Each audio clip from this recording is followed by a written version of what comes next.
Shayla Hart was 30 years old, gentle in spirit, soft in her voice, and full of faith. She believed marriage was not something you threw away easily. She believed prayer could change a man. She believed love could survive hard seasons. But inside her own home, love was becoming pain. That night, the clock had passed midnight. Shayla sat in the living room with Kingston's dinner still covered on the table. The food had gone cold, but she had not moved it. She kept looking at the door, whispering small prayers under her breath. "Lord, bring him home safely," she whispered. Then the door opened. Kingston Vale stepped in, smelling of alcohol, his shirt half untucked, his eyes heavy and cold. At 35, Kingston was handsome, respected, and admired by many people in the community. Outside the house, people called him a good man. But inside the house, Shayla knew another Kingston. She stood up quickly. "Kingston, you are home. Why are you drinking like this again?" He stopped and looked at her, as if her question had offended him. "Woman," he said slowly, "before you ask me why I drink, go and give birth first." Shayla froze. "Kingston." "No," he snapped. "Don't call my name like you are my mother. A woman who cannot give her husband a child should not be questioning him." Her lips trembled, but she lowered her voice. "I only asked because I was worried." "Worried?" He laughed bitterly. "Be worried about your empty womb. Be worried about the shame you have brought into this house." Shayla closed her eyes. The words hit her deeply, but she swallowed her tears. She had heard them before, again and again. Barren, useless, shame, empty. She pointed softly toward the table. "Your food is ready. I kept it for you." Kingston looked at the covered plate and pushed it aside with his hand. "I don't want food from a woman who cannot even give me a family." Shayla's heart sank. "Please don't say that," she whispered. "Children come from God." Kingston stepped closer, his voice low and cruel. "Then maybe God has forgotten you." For a moment the whole room became silent. Shayla looked at him with tears gathering in her eyes. She wanted to answer, she wanted to defend herself, but she remembered what her pastor always said about patience. She remembered what her mother always told her about endurance. So she pressed her hands together and forced herself to remain calm. "I will keep praying," she said. Kingston smirked. "Pray louder then. Maybe heaven is not hearing you." Later that night, Shayla lay awake in bed, staring at the ceiling. She did not sleep. She only listened to Kingston moving around the room, muttering painful words as if her heart was not already tired. Then he turned toward her. "Shayla." She sat up immediately. "Yes?" "Do you know what people are saying about me?" he asked. She shook her head. "They are saying I married beauty, but got no legacy." His voice grew colder. "Do you know how embarrassing that is for a man like me?" Tears slipped down her cheeks. "I am your wife, Kingston. I am not your embarrassment." He turned away. "Then prove it." By morning, Kingston had changed again. He wore a clean suit. He sprayed expensive cologne. He smiled into the mirror like the perfect Christian husband the world believed him to be. At church, he would lift his hands. At church, he would speak about love. At church, women would tell Shayla, "You are blessed to have a man like Kingston." And Shayla would smile with a broken heart, because nobody knew the truth. Nobody knew that the man everyone praised in public was the same man who crushed her spirit behind closed doors. But heaven saw, and one day, the same woman he mocked would carry a blessing so great that Kingston Vale would regret every word he ever spoke. The next evening, Shayla Hart sat beside Kingston Vale in the car, holding her purse tightly on her lap. The road was wet from an earlier drizzle. Streetlights passed over the windshield one after another, but inside the car there was no warmth, no conversation, no peace. Kingston drove with one hand on the steering wheel and the other resting near his phone. His face was hard, like he was already angry before Shayla even spoke. Shayla looked at him quietly. She wanted to say something gentle. She wanted to ask if they could stop somewhere and buy food. Since morning, she had barely eaten. Her stomach felt empty, but her fear was louder than her hunger. Still, after a long silence, she whispered, "Kingston?" He did not look at her. "What?" "Please, can we stop somewhere? I am hungry." The car became even quieter. Kingston's jaw tightened. "You are hungry?" Shayla nodded carefully. "Yes, just something small. I have not eaten well today." He gave a short, bitter laugh. "So now I am your driver and your servant." "No, Kingston, that is not what I meant." "Then what did you mean?" he snapped. "Everyday complaint. Everyday problem. You cannot give me a child, but you can give me stress." Shayla turned her face toward the window. She blinked quickly so her tears would not fall. "Kingston, I only said I was hungry." "And I said I am tired." His voice rose. "Tired of this marriage. Tired of your sad face. Tired of coming home to a woman who gives me nothing but silence and tears." Shayla swallowed hard. "I am trying." Kingston suddenly pulled the car to the side of the road. The tires scraped near the curb. Shayla looked around, confused. They were not close to home. The road was quiet, with only a few cars passing in the distance. "Why are you stopping?" she asked. Kingston unlocked the doors. "Get out!" Shayla stared at him. "What?" "I said get out!" Her voice shook. "Kingston, please, we are far from home." "You said you were hungry," he said coldly. "Go and find food." Rain began to tap against the windshield again. Small drops at first, then heavier. Shayla held the door handle, but did not open it. "Please don't do this. I will keep quiet. I won't ask again." Kingston leaned toward her. "You should have kept quiet from the beginning." "Kingston, please." "Out." Her hands trembled as she opened the door. The rain touched her face immediately. She stepped out slowly, still hoping he would change his mind, still hoping he would call her back, still hoping the man she married was somewhere inside the man staring at her. She bent toward the open door. "Please let me come back in." Kingston looked straight ahead. "Close my door." Shayla stood there, soaked by the rain, her lips trembling. "Close it," he repeated. She closed the door. For one painful second, the car did not move. Shayla placed her hand on the window, crying silently, waiting for mercy. Then Kingston drove away. The red taillights became smaller and smaller until the rain swallowed them. Shayla stood alone by the road, hugging herself. Her dress clung to her body. Her hair was wet. Her heart felt heavier than the clouds above her. "God," she whispered, "what did I do wrong?" No answer came, only rain. After a while, a woman driving by slowed down and asked if she needed help. Shayla wiped her face quickly and lied that her car had broken down nearby. Shame would not allow her to say the truth. By the time she reached home, it was late. The house was quiet. Kingston was sitting in the living room, eating the same food he had rejected the night before. He did not look sorry. He did not even look surprised. Shayla stood at the doorway, dripping wet. He lifted his eyes slowly and said, "Next time, learn when to keep your mouth shut." Shayla said nothing. She only walked past him, carrying her pain into the bedroom. But as she closed the door behind her, Kingston's phone rang in the living room.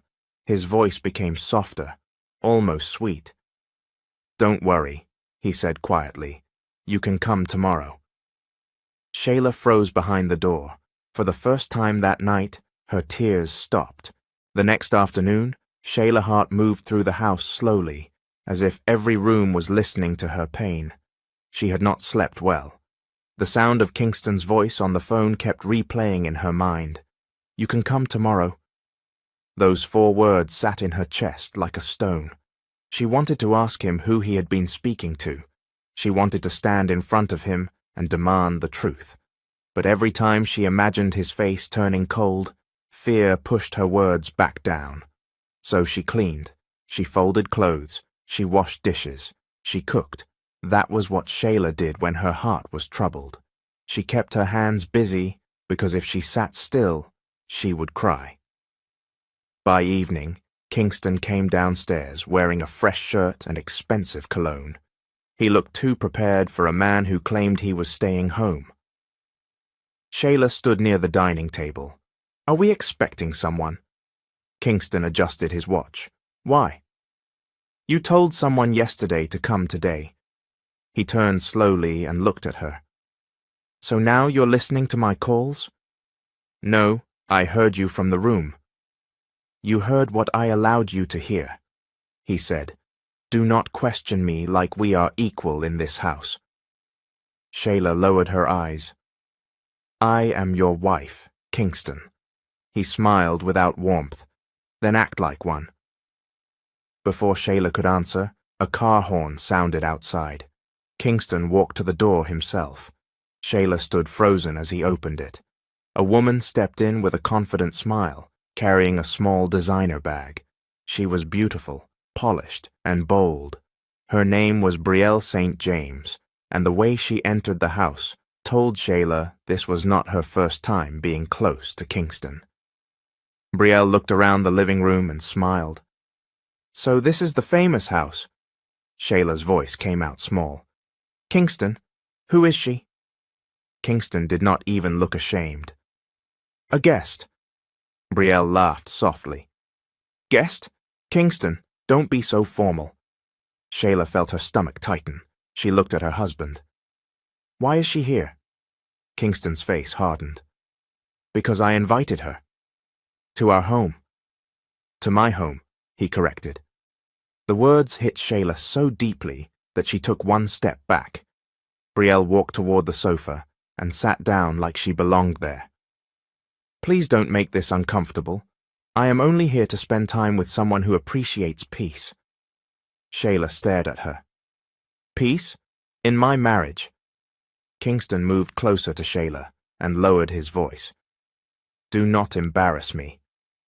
You brought another woman into our matrimonial home, and I am the one embarrassing you?" Brielle crossed her legs and smiled. "Kingston, I told you this would happen. Some women do not know when to accept reality." Shayla turned to her. "Reality?" Brielle's smile faded into something sharper. "Yes, reality. A man wants a home with joy, laughter, children running around, not tears every day." Shayla's eyes filled immediately. Kingston said nothing. That silence hurt more than Brielle's words. Shayla looked at him and whispered, "You are letting her speak to me like this?" Kingston picked up the television remote. "If the words hurt, maybe it is because they are true." Shayla's hand went to her chest. "Kingston, I have prayed. I have waited. I have gone to every appointment with you. Why are you treating me like I chose this?" He stood still, then said coldly, "Because I am tired of waiting." The room became quiet. Brielle leaned back, satisfied. Shayla looked from her husband to the woman sitting in her living room, and something inside her began to crack. Not loudly, not all at once, just slowly, like glass under pressure. "I will not fight you," Shayla said, her voice shaking. "But God is watching this house." Kingston laughed. "Then tell God to give you a child." Brielle covered her mouth, pretending to hide her smile. Shayla turned and walked toward the hallway before her tears could fall in front of them. But as she reached the stairs, Kingston called after her. "And Shayla?" She stopped. "If you tell anyone about this, remember one thing. Nobody will believe you over me." Shayla held the railing tightly. Behind her, Brielle's perfume filled the house. In front of her, the staircase blurred through her tears. And for the first time, Shayla wondered if prayer meant staying silent or asking God for the courage to survive the truth. The following week, Shayla Hart learned that pain was not always loud. Sometimes pain sat quietly at the breakfast table. Sometimes pain folded laundry with shaking hands. Sometimes pain smiled at visitors and said, "I am fine," even when her heart was begging for help. Since Brielle St. James entered the house, Kingston Vale had become colder. He no longer hid his disrespect. He moved through the home like Shayla was only furniture, something he could ignore unless it stood in his way. That morning, Shayla stood in the kitchen, staring at the tea kettle. Her head ached from crying the night before. She had spent hours praying softly beside the bed, asking God to give her wisdom. Kingston entered the kitchen dressed for work. His shirt was pressed. His face was clean. His voice, however, was sharp. "Why are your eyes swollen?" he asked. Shayla looked away. "I did not sleep well." He stepped closer. "You better not go outside looking like that." "I am not trying to embarrass you, Kingston." "You embarrass me by existing like this," he said. "Always looking miserable. Always making people wonder what is wrong in my house." Shayla's voice broke. "Something is wrong in this house." Kingston stared at her. For a moment the kitchen became silent. Then he smiled, but it was not a kind smile. "Get dressed." Shayla frowned. "For what?" "We are going to the hospital." Her stomach dropped. "Hospital? Why?" "Because you need help." "I am not sick." Kingston picked up his keys. "That is what people like you always say." Shayla followed him with fear in her chest. "Kingston, what are you planning?" He opened the door and looked back at her. "You will know when we get there." At the hospital, Kingston changed again. He became gentle. He held Shayla's arm carefully as they walked in, like he was a concerned husband. The nurses greeted him politely. He smiled at everyone. "Good morning," he said softly. "I am just worried about my wife." Shayla looked at him, confused and afraid. Inside the doctor's office, Kingston sat beside her and sighed deeply. The doctor, a middle-aged woman with kind eyes, looked from Kingston to Shayla. "What seems to be the problem?" Kingston leaned forward. "Doctor, my wife has not been herself. She cries too much. She becomes angry without reason. Sometimes she says strange things about me." Shayla turned to him quickly. "Kingston." He raised his hand gently, pretending to calm her. "Please let me explain." The doctor looked at Shayla. "Mrs. Vale, is this true?" Shayla opened her mouth, but Kingston's eyes found hers. Cold, warning, powerful. Her words disappeared. Kingston sighed again. "Doctor, you see? This is what happens. She shuts down. Sometimes she even hurts herself, and later acts like she does not remember." Shayla's hands began to shake. "That is not true," she whispered. The doctor leaned forward. "Mrs. Vale, you can speak freely here." Shayla looked at the doctor's face, kind, patient, waiting. For one small second, Shayla wanted to tell everything. She wanted to say Brielle's name. She wanted to talk about the rain, the insults, the fear, the nights she cried into her pillow. But Kingston reached over and touched her hand. To the doctor, it looked loving. To Shayla, it felt like a warning. She lowered her head. Kingston shook his head sadly. "Doctor, this is what I deal with at home. I am trying my best as a husband." The doctor wrote something down. "I think rest and counseling may help. Mrs. Vale, I would like to speak with you privately next time, if that is okay." Kingston smiled quickly. "Of course, doctor. Anything to help her." But Shayla knew he would never allow it. When they left the hospital, Kingston's gentle face disappeared before they reached the car. Shayla stood beside the passenger door and whispered, "Why would you say those things?" Kingston unlocked the car. because people need to understand you are unstable." "I am not unstable. I am hurt." He leaned closer. "Hurt women talk too much. Unstable women are ignored." Shayla's eyes filled again. "You are destroying my name." Kingston opened her door and said, "No, Shayla, I am protecting mine." She sat in the car slowly, her body still, her spirit trembling. As Kingston drove away from the hospital, Shayla looked out the window and pressed one hand over her mouth. For the first time, she understood something clearly. Kingston was not only breaking her heart, he was building a story where nobody would believe her.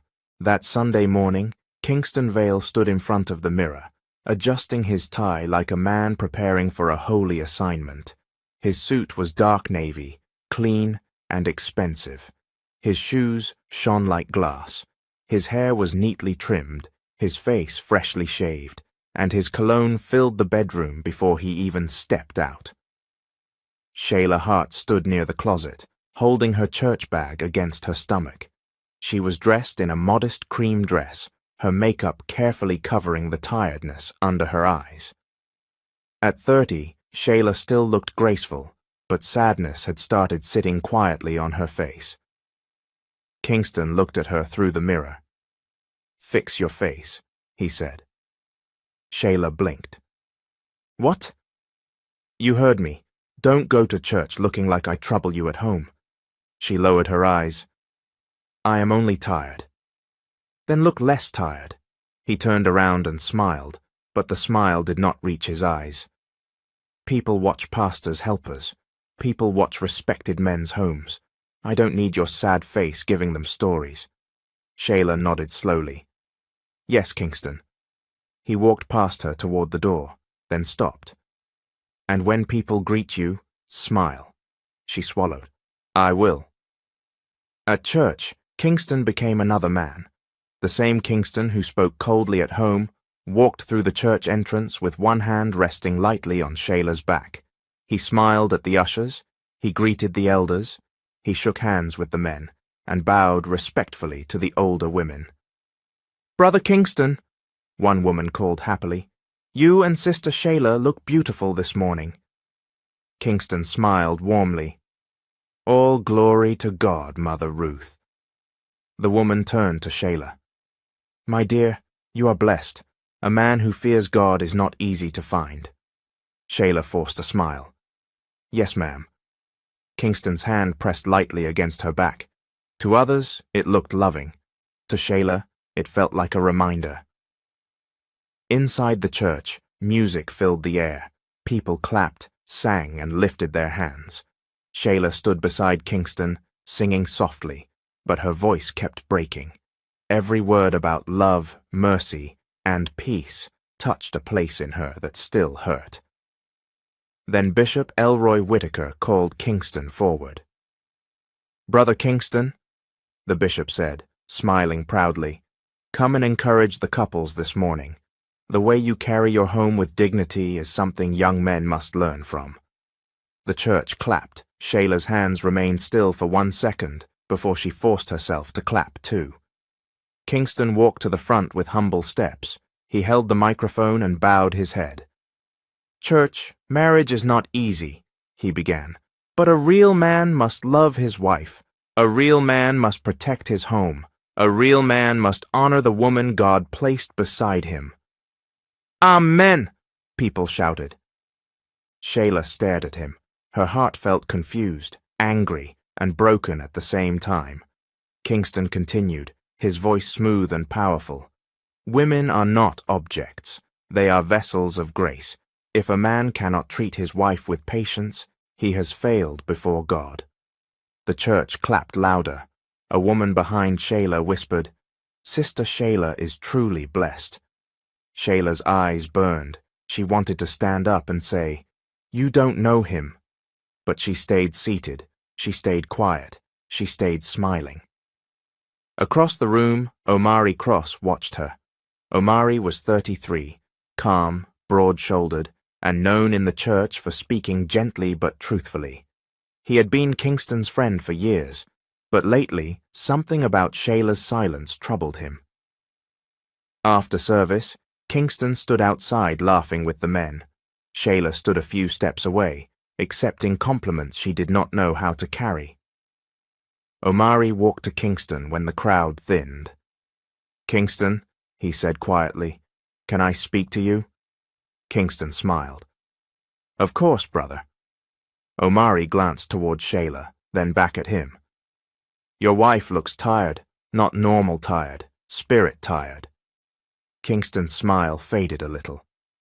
"What is that supposed to mean?" "It means check on her, be gentle with her." Kingston laughed under his breath. "You and this soft heart of yours." "I am serious." "So am I," Kingston said. "You pamper women too much. That is why they think they can control a house." Omari's face stayed calm. "Loving your wife is not weakness." Kingston leaned closer. "And letting a woman's tears rule you is not wisdom." Omari stared at him for a long moment. Before he could answer, Shayla walked over slowly. Kingston immediately smiled and placed an arm around her shoulder. "There she is," he said warmly. "My beautiful wife." Shayla looked at Omari, then looked down. Omari saw it, that small silence, that quick fear, that tired smile. And for the first time, Omari wondered if the man everyone praised was hiding something inside his own home. After that Sunday service, Shayla Hart carried Omari Cross's worried eyes in her mind all the way home. He had seen something, not everything, not the whole story, but enough to make Shayla afraid. Kingston Vale drove quietly beside her, one hand on the steering wheel, his face calm, as if he had not just stood before the church preaching about love and patience. For a few minutes, Shayla said nothing. Then Kingston spoke first.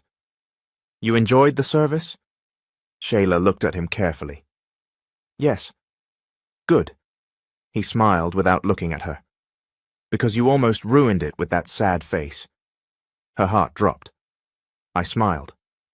"You smiled like a woman carrying bad news." "Kingston, I am tired."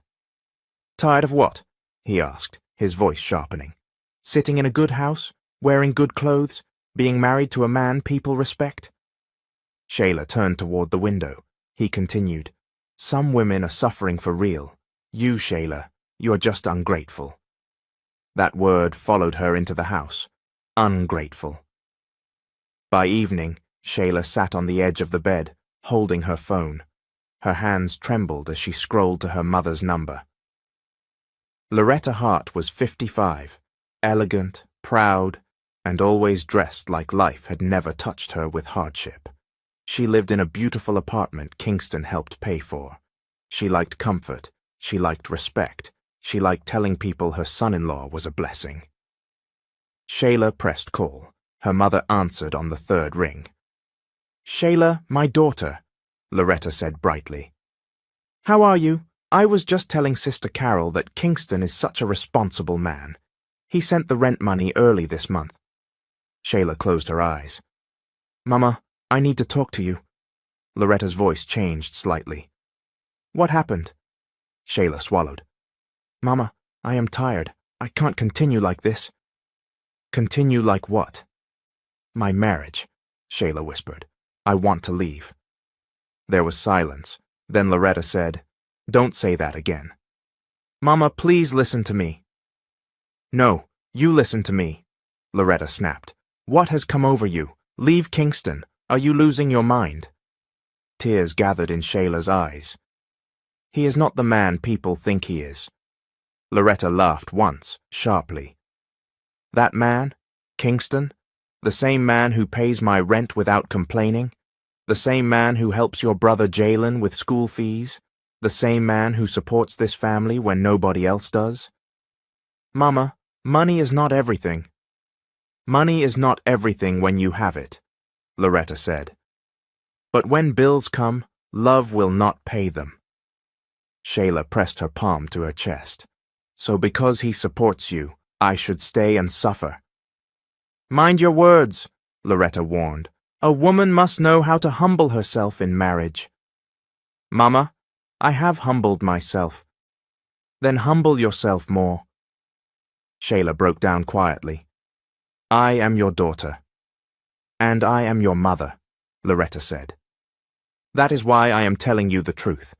Do not destroy a good home because your emotions are high. He hurts me with his words. Words do not kill, Loretta said quickly. Shayla, every marriage has problems. He brings shame into this house. Then pray. I have prayed. Then pray harder. Shayla stared at the floor, tears falling onto her dress. Loretta softened her voice, but not her heart. Listen, my child. Once you give him a baby, everything will calm down. Men change when children come. Shayla whispered, and if they don't come? Loretta went quiet. That silence answered more than words. The next afternoon, Loretta came to visit.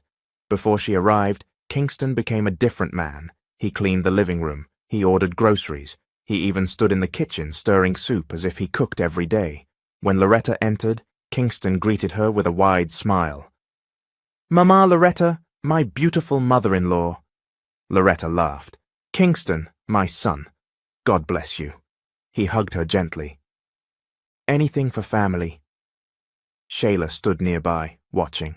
Kingston turned to her and said sweetly, Baby, please bring your mother a drink. Baby. The word sounded strange in his mouth. Loretta smiled at Shayla. You see, this is what I mean. Your husband loves you.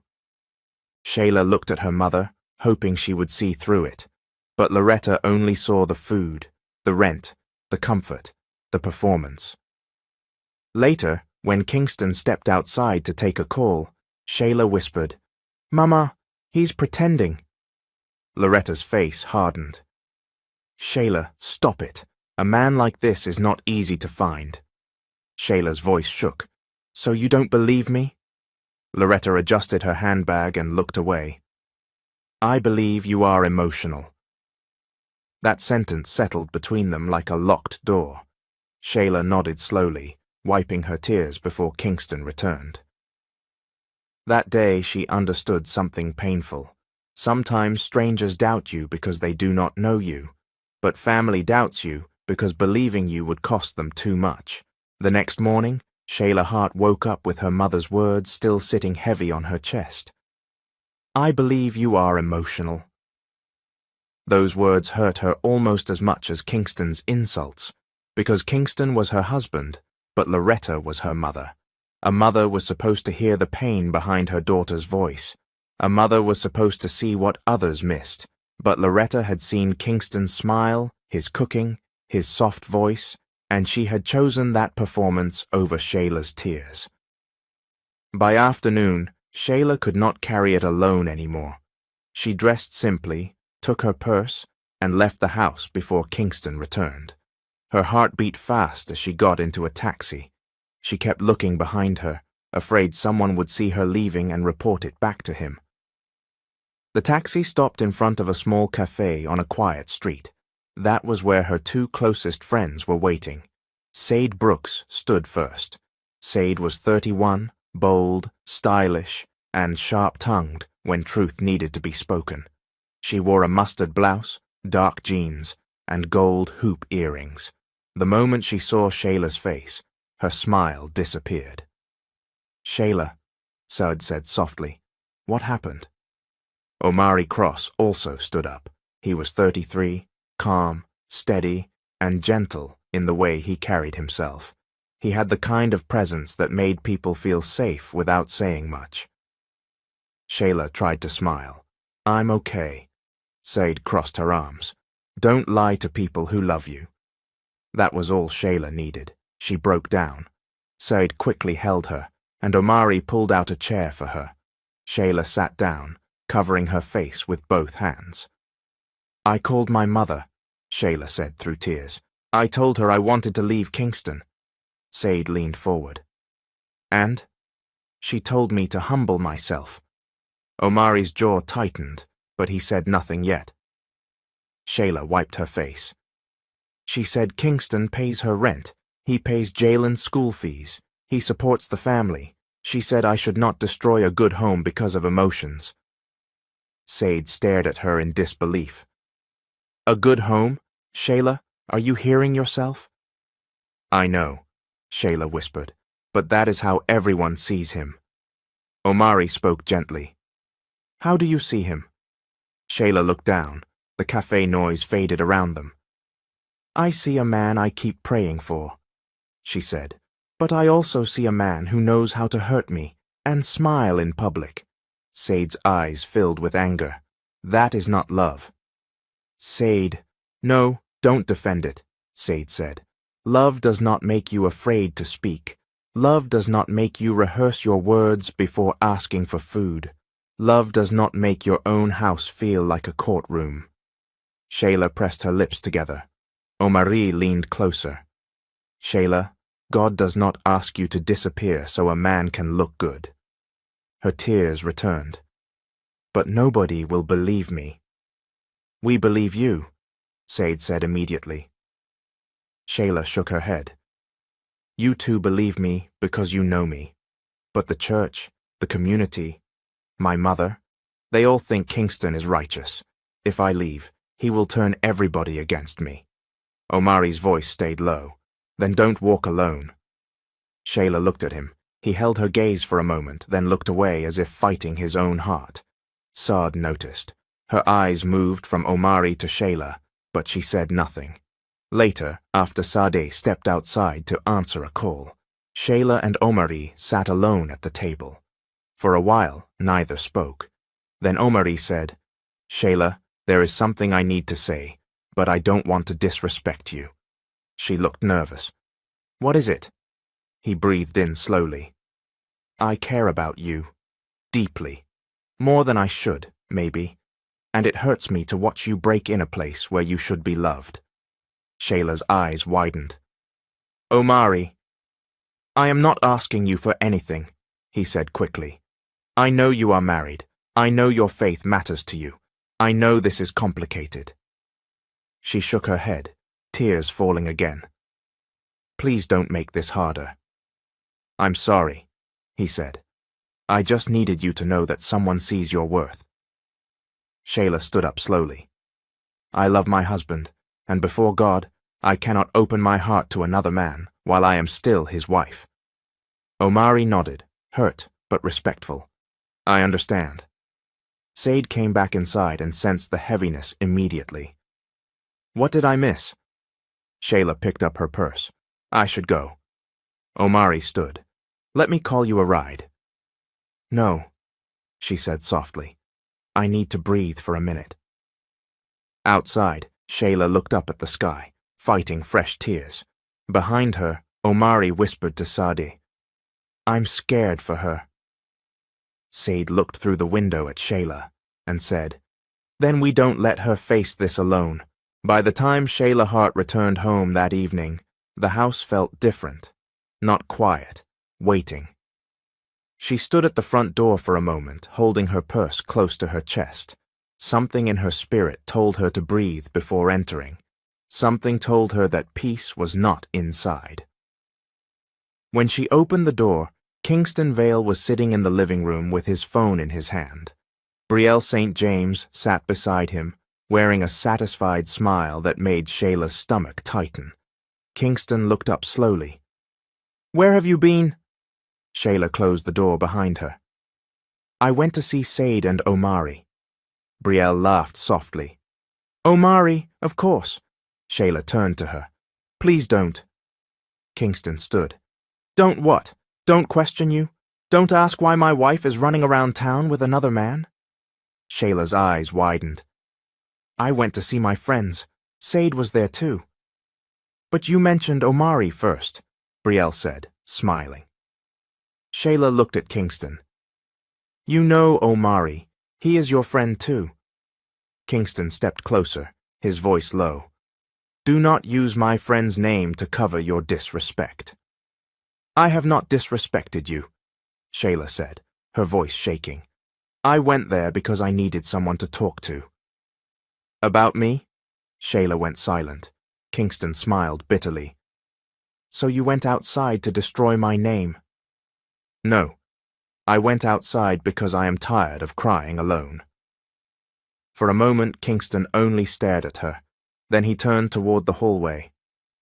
"Pack your things." Shayla froze. "What?" "I said pack your things."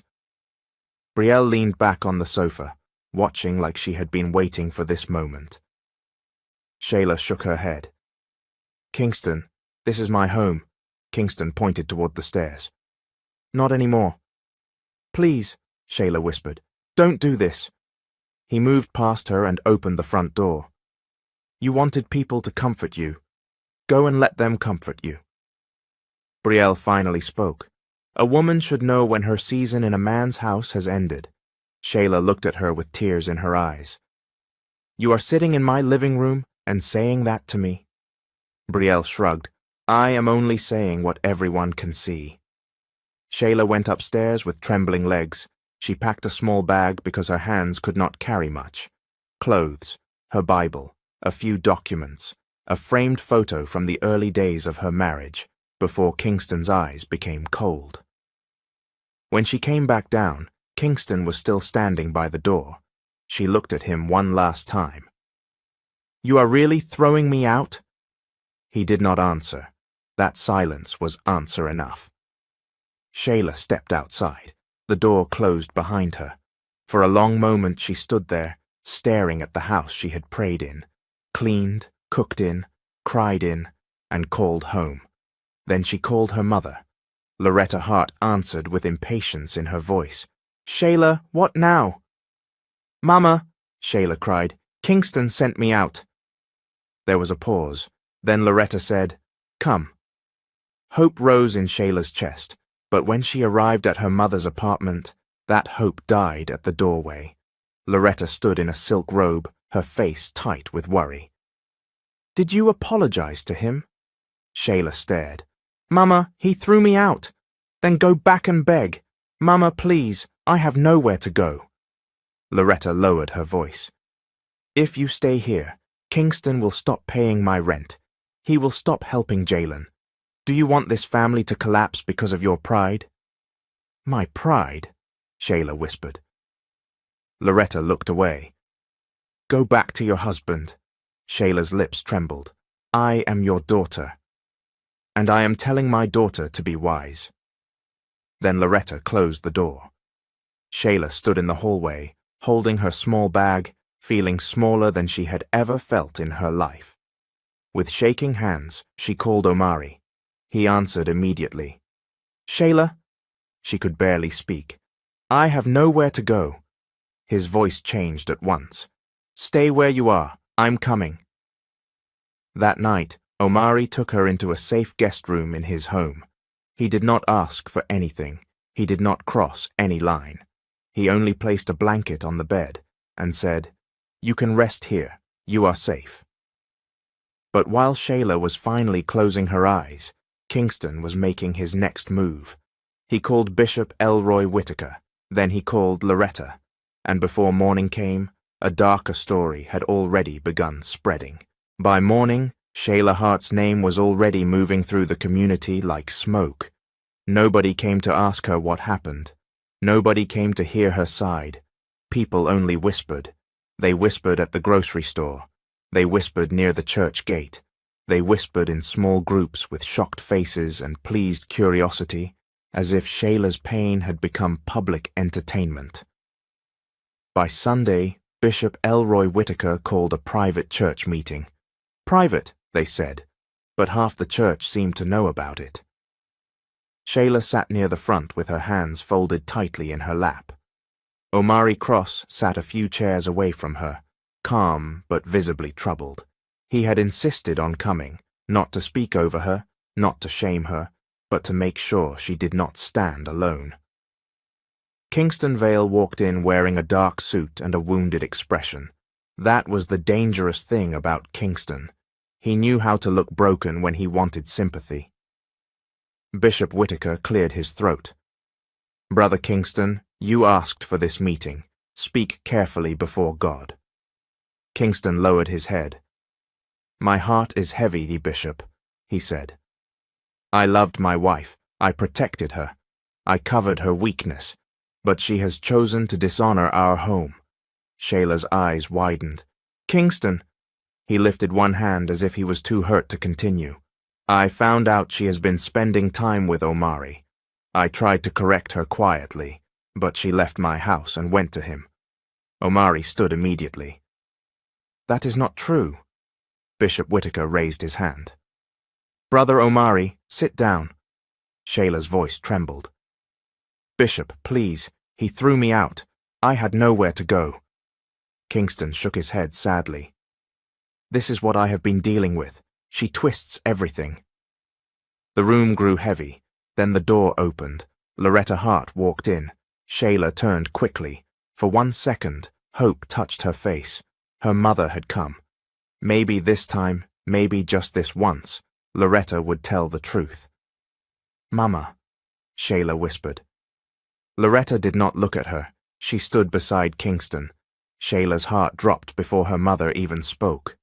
Bishop Whitaker looked at Loretta. Sister Loretta, as her mother, what do you know? Loretta adjusted her purse with shaking fingers. Bishop, I am ashamed to say this. Shayla slowly stood. Mama, don't. Loretta swallowed. My daughter has not been acting like a wife. I warned her many times. I told her to stay in her marriage, but she refused correction. Shayla's lips parted. Mama. Loretta's eyes filled with tears, but she continued. Kingston has done his best. A sound left Shayla's mouth, small and broken. Omari looked at Loretta with disbelief. You know that is not true. Loretta finally looked at Shayla. My daughter has brought shame to this family. The room went silent. Shayla sat down slowly, as if her legs could no longer carry her. Kingston lowered his face, hiding the satisfaction in his eyes. After that day, the community changed toward Shayla. Women who once hugged her now crossed the street. Men who once greeted Omari now gave him cold nods. At church, seats seemed to empty around Shayla whenever she entered, so she stopped going, not because she stopped believing in God, but because the place that should have covered her wounds had pressed on them instead. 3 months passed. Shayla lived quietly in the guest room at Omari's house. Omari kept his distance respectfully. Sade Brooks came often, bringing food, prayer, and the kind of anger that loved loudly. One morning, Shayla woke up feeling weak. She sat on the edge of the bed, one hand on her stomach, breathing slowly. Sud noticed immediately. Shayla, you don't look right. I'm fine, Shayla said. No, you are not. Later that afternoon, Sade returned with a small pharmacy bag. Shayla stared at it. Sade. Just check, Sade said softly. Minutes later, Shayla stood in the bathroom, staring at the result with trembling hands. Pregnant, her knees weakened. Sade held her before she could fall. Shayla began to cry, not loudly, not wildly, but deeply. They called me Barren, she whispered. Sade, they called me Barren. Sade cried with her. But God heard what they said. When Omari came home, Shayla showed him the result. He stared at it, then looked at her with gentle seriousness. You have to tell Kingston, he said. Fear entered Shayla's face. He will not believe me. Maybe not, Omari said, but truth must still be spoken. The next day, Omari accompanied her to Kingston's house. He stayed outside the gate, while Shayla stood before her husband with shaking hands. Kingston opened the door and frowned. What do you want? Shayla lifted her chin. I am pregnant. For a moment, Kingston said nothing. Then he laughed, coldly, cruelly. Pregnant? He said. Then go and tell the man who gave it to you. Shayla's face crumbled. Kingston, you know the truth. He stepped back and began closing the door. I know one thing, he said. That child is not mine. The door shut in her face. Shayla stood there, holding her stomach with both hands, while Omari watched from the gate, his eyes full of pain he could not speak. After Kingston shut the door in Shayla Hart's face, she did not move for a long moment. Her hands remained on her stomach. Her eyes stayed fixed on the closed door. Behind her, Omari Cross stood near the gate, watching her with pain in his eyes. He did not rush her. He did not speak too quickly. He only waited because some heartbreaks needed silence before comfort could enter. Finally, Shayla turned around. Her face was wet with tears. "He said the child is not his," she whispered. Omari walked toward her slowly. "I heard. He said it like I am nothing." Omari looked at the door, then back at her. "Shayla, listen to me. What a man rejects does not stop being precious." She shook her head. "How am I going to do this?" "One day at a time," Omari said, "and you will not do it alone." Shayla looked at him. "Omari, this is not your responsibility." He answered gently, "Maybe not, but you are my friend, and right now, friendship means standing." From that day, Omari kept his word. He took Shayla to her appointments. He waited in hospital chairs with quiet patience. He bought groceries when she was too tired to cook. He prayed with her when fear came at night. He never crossed boundaries. He never made her feel ashamed. He never treated her like a burden. Still, the months were not easy. Sometimes Shayla woke up crying. Sometimes she sat on the edge of the bed and whispered, "God, I am scared." And Omari, standing respectfully outside the open doorway, would say, "Being scared does not mean you have no faith. It means you are human." Sade Brooks visited often, too. She brought soup, fruit, baby clothes, and laughter. One afternoon, Sade walked in carrying 3 small gift bags. Shayla frowned. "Sade, why 3? Sade grinned. "Because I like to over-prepare." Omari, who was fixing a baby shelf in the corner, looked up and smiled. "You call this over-preparing?" Sade pointed at him. "Don't question my prophetic shopping." For the first time in weeks, Shayla laughed. That laugh filled the room like light. Later, at one appointment, the doctor looked at the scan, paused, and smiled. "Mrs. Vale," she said carefully, "you are carrying more than one baby." Shayla blinked. "More than one?" The doctor smiled wider. 3. Shayla's hand flew to her mouth. Sade gasped loudly. 3? Omari froze. "Triplets." The doctor nodded. 2 girls and 1 boy. Shayla began to cry right there in the chair. Not because she was afraid only, but because the same woman people mocked as Barren was now carrying 3 lives. Saad held her shoulder. "Shayla, look at God." Omari's eyes shone with tears, but he blinked them away. 3 blessings, he whispered. The pregnancy became heavier, so everyone became more careful. Shayla moved slower. Saad stayed closer. Omari prepared the house quietly, adding 3 little cribs in the spare room, 3 soft blankets, and 3 tiny name cards Shayla had written herself. Little Zuri, Little Zyla, Little Zion. When the Labor Day came, Shayla was afraid, but she was not abandoned. Saad held her hand. Omari stood nearby, praying under his breath. The medical team moved quickly and safely around her, speaking with calm voices. Shayla cried, "I can't do this." Sade squeezed her hand. "Yes, you can." Omari said softly, "Shayla, breathe. God brought you this far." Hours later, the room filled with the sound of newborn cries. First came little Zuri, then little Zyla, then little Zion. Shayla lay there exhausted, tears sliding down her face, as the babies were safely placed near her one by one. "My babies," she whispered. "My beautiful babies." Saad cried openly.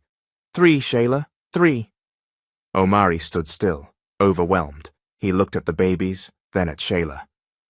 "You made it," he said. Shayla looked at him with tired eyes. "We made it."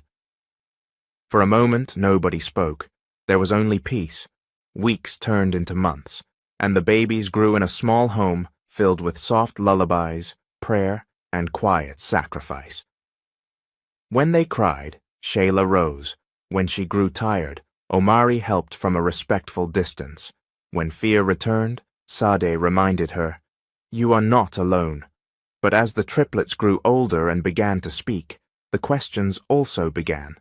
Little Zion once looked up at Shayla and asked, "Mama, where is Daddy?" Shayla froze. Little Zuri asked, "Is Uncle Omari our daddy?" Little Zayla held her doll and whispered, "Did Daddy travel?" Shayla's heart twisted.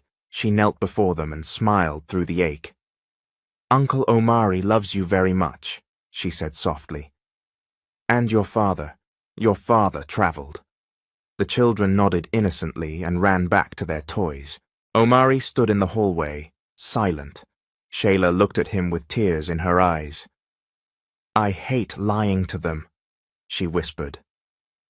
Omari answered quietly, "You are not trying to deceive them. You are trying to protect their little hearts." Shayla looked toward the children. They were laughing now, safe in their small world. But deep inside, she knew one day the truth would ask to be spoken. When the triplets were still small, Shayla Hart and Omari Cross made one painful decision.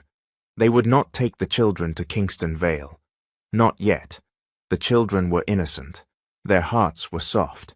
They still believed their father had traveled, and Shayla could not bear to place them in front of a man who might reject them without mercy. So one afternoon, Shayla dressed quietly and placed 3 small pictures inside her handbag. Little Zuri, smiling with 2 tiny ribbons in her hair. Little Zayla, holding her doll, close to her chest. Little Zion standing proudly with one hand on a toy football. Omari waited by the door. "Are you sure?" Shayla looked down at the pictures. "No, but he should at least see them." They drove to Kingston's house in silence. When Kingston opened the door, he did not look pleased to see them. Behind him, Brielle St. James appeared in a silk robe, carrying herself like a woman who had won a prize. "What do you want?" Kingston asked. Shayla pulled the pictures from her handbag with trembling fingers.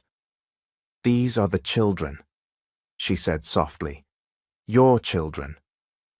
Kingston looked at the photos. For one moment, his face changed. Just one moment. Then it closed again. Brielle stepped closer and laughed under her breath. "So now she is bringing pictures?" Shayla ignored her. "Kingston, look at them. They are growing. They ask questions." Kingston pushed the pictures back toward her. "They are not mine." Omari's jaw tightened. "You do not even want to know them." Kingston looked at Omari with cold eyes. "Take her and those pictures away from my house." Shayla stood there, holding the photos against her chest. Brielle smiled and placed her hand on Kingston's shoulder. "Kingston has a family here." That sentence ended the visit. Shayla left without another word. In the car, she did not cry immediately. She only stared ahead, breathing slowly, as if one more tear would break something inside her. Omari drove quietly. After a while, Shayla whispered, "He rejected them again." Omari answered, "Then we will love them enough that his rejection will not define them." Years passed, 18 years, to be exact. The little children who once asked innocent questions grew into young adults. Little Zion became Zion Hart, a gifted footballer whose name began appearing on sports pages and city billboards. His speed, discipline, and humble spirit made people love him. Little Zuri and little Zyla also grew into confident young women, 18 years old, graceful, talented, and known in the city for their beauty, creativity, and public success. They were no longer little girls asking where their father had gone. They were grown, bright, and admired. Shayla, now 49, carried herself with quiet strength. Life had matured her face, but it had not stolen her beauty. Omari, now 52, had a few silver strands in his beard, and the calm dignity of a man who had stood through many storms. And Kingston? Kingston Vale was not the same man. At 53, his once proud walk had slowed, his health had weakened, his money had thinned. The luxury around him remained only on the surface, because Brielle's lifestyle had eaten deep into his accounts. She wanted trips, she wanted jewelry, she wanted new cars. And when Kingston tried to invest what was left, the investments failed badly. One evening, Kingston sat in the hallway outside his office, tired and sweating lightly, when he heard Brielle's voice from the bedroom. She was on the phone. "That man is finished," she said, laughing softly. "He thinks these children are his. Foolish man. Once I move the last money from his account, I'm leaving this country with my children." Kingston stopped breathing for a second. His hand gripped the wall. Brielle continued, "I wasted enough years pretending. He rejected his real wife for me, and look at him now. Sick, broke, and still stupid." Kingston pushed the door open. Brielle turned sharply. "Kingston!" His voice shook. "Say it again." She lowered the phone. "You heard nothing." "I heard everything." The argument that followed was bitter, loud, and full of old sins finally waking up. Brielle tried to walk past him, but the struggle became serious. She fell, and panic filled the room. The neighbors called for help. Police came. Brielle was taken away by ambulance, unconscious but alive. Kingston was placed in handcuffs. As they led him out, he kept saying, "She lied to me. She lied to me." But by morning, the police had more than Brielle's secret. They had old evidence, videos, messages, records. And for the first time in years, Kingston Vale's holy image began cracking in front of everyone. The evidence did what Shayla Hart's tears could not do years ago. It made people listen. Messages came out. Recordings came out. Hospital records were reviewed. Old neighbors began speaking. Even Brielle St. James, before disappearing from the hospital story, gave statements that exposed how Kingston Vale had controlled the truth for years. Kingston tried to defend himself, but his polished words no longer carried power. The same community that once praised him now watched him stand before the law with his head lowered. When the sentence came, the courtroom went silent. 5 years. Shayla sat at the back beside Omari Cross, Sade Brooks, and her grown triplets. Zion Hart held his mother's hand. Zuri and Zoila sat close to her, their faces serious and mature. Kingston turned once before they took him away. His eyes found Shayla's. For the first time, he looked like a man who wanted to speak, but Shayla looked away. Some apologies arrived too late to repair what they destroyed. While Kingston served his sentence, Brielle vanished with the last of his money. The children he had raised were gone with her. His house was sold. His name lost its shine. The man who once protected his image had nothing left but memories and regret. Shayla did not celebrate his downfall. She only chose peace. During those years, her legal marriage to Kingston finally ended. Quietly, properly, cleanly. She did not rush. She did not jump from one man to another. She prayed. She healed. She focused on her children, who were now young adults, building their own lives.